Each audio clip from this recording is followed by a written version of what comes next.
Every day, millions of viruses try to invade our bodies. Most are stopped before they cause harm, but when the toughest ones break through, our immune system unleashes its most precise weapon. Along the length of a blood vessel flows a protein called an antibody. The antibody is not alone, it is joined by millions of other antibodies.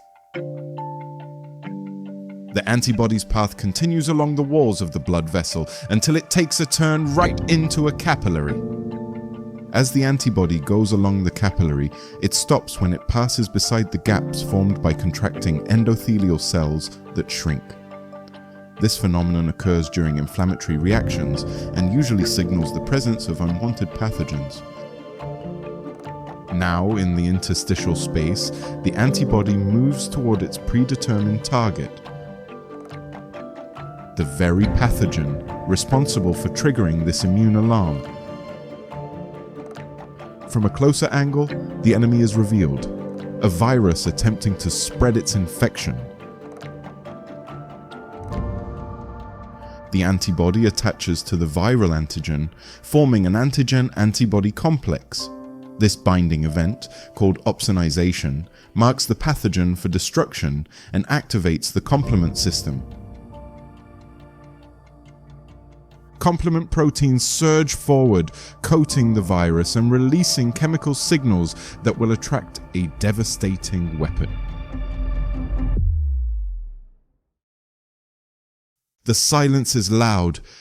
It is unavoidable that something is coming.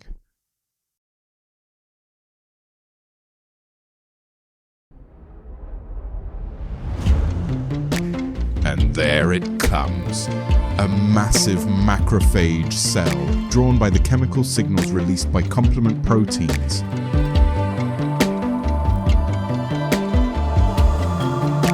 Using its extensions called pseudopods, it reaches out toward the pathogens marked by antibodies and complement proteins. With their guidance, the pseudopods swiftly engulf the pathogens through the process of phagocytosis.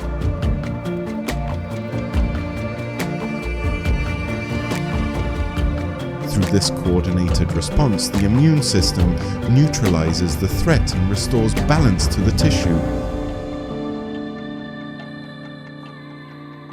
All done thanks to the signaling power of the antibodies.